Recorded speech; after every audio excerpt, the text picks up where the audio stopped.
টাকার বিনিময়ে কোরআন খতম।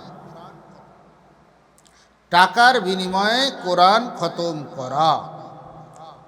আমি অনেক ধনাঢ্য ব্যক্তি, আমি হেফজখানার শিক্ষককে গিয়ে বললাম যে হুজুর, পোলাপান দিয়ে আমাকে 10 খতম কোরআন শরীফ পড়াই দিবেন, আপনাকে আমি 20,000 টাকা দেব। হাফেজ সাহেবও 10 খতম কোরআন শরীফ পড়াই দিল, আমি তাকে 20,000 টাকা দিলাম।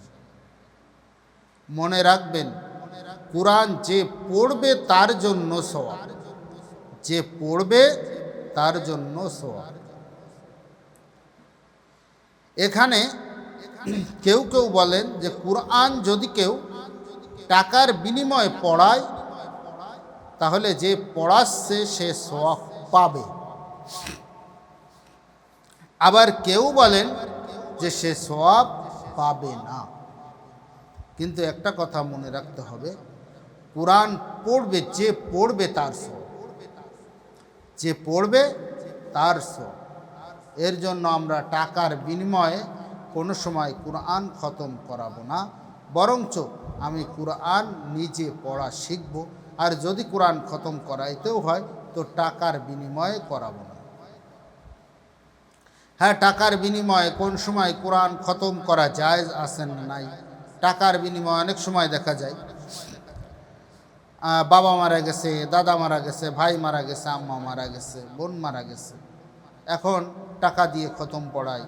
আমাদের ওলামা ইকরামও সে টাকাটাকে ধরে নেয়। কিন্তু জেনে রাখবেন, মৃত ব্যক্তির জন্য দোয়া করে কোনো কিছু বিনিময় নেওয়া সম্পূর্ণ হারাম।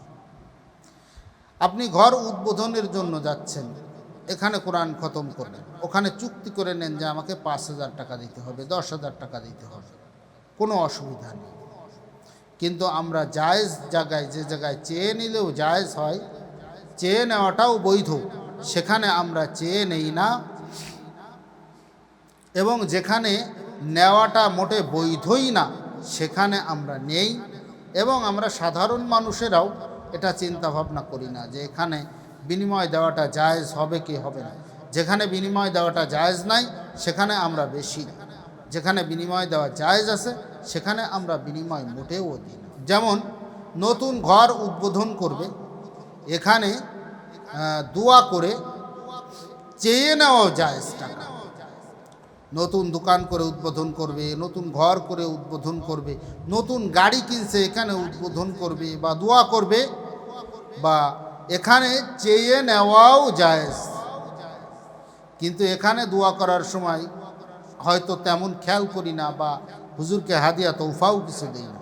এখানে হুজুরকে বেশি করে হাদিয়া তৌফা দিই, যে আমি নতুন গাড়ি কিনছি 20 লক্ষ টাকা খরচ করে, হুজুরে 2,000 টাকা দিতে পারবো না। আমি বাড়ি করছি 50 লক্ষ টাকা খরচ করে, হুজুরে দোয়ার জন্য 5,000 টাকা দিতে পারবো না। হুজুরও এখান থেকে চেয়ে নেবেন যে আপনি নতুন বাড়ি করছেন, 50 লক্ষ টাকা খরচ হয়েছে, আমাকে 5,000 টাকা হাদিয়া দিবেন, আমি দোয়া করব। আপনি গাড়ি কিনছেন 20 লক্ষ টাকা দিয়ে, আমার 2,000 টাকা হাদিয়া দিবেন, আমি দোয়া করব।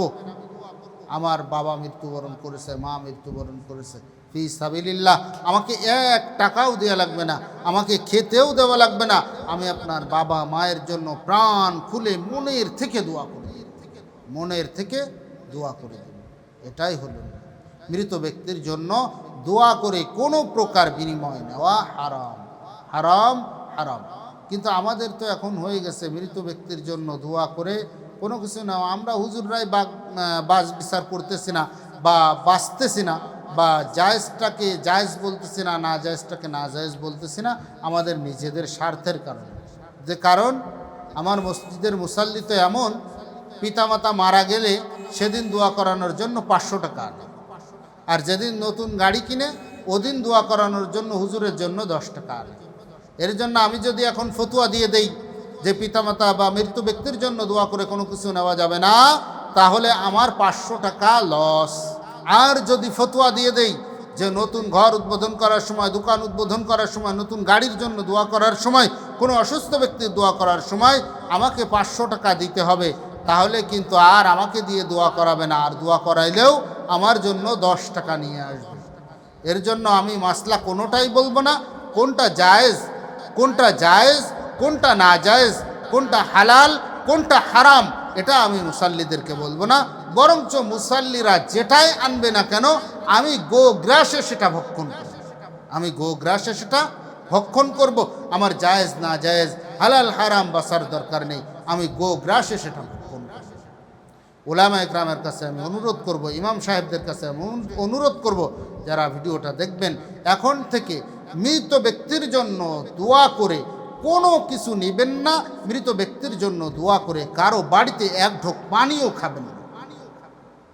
আর যখন জীবিত দোয়া হয়, আমার মসজিদে অনেক সময় মিষ্টি আসে, তখন আমি বলি জিন্দা মিষ্টি না মরহুম মিষ্টি, বলে যে হুজুর জিন্দা মিষ্টি। জিন্দা মিষ্টি হলে খাই, মরহুম মিষ্টি হলে খায় না, মরহুম মিষ্টি হলে খায় না। মৃত ব্যক্তির জন্য দোয়া করা, দোয়া করে সামান্যতম বিনিময় নেওয়াও হারাম, সেটা বেশি পরিমাণ হোক আর সামান্য পরিমাণে হোক। আল্লাহ তাআলা আমাদেরকে বোঝার মতো তৌফিক দান করেন।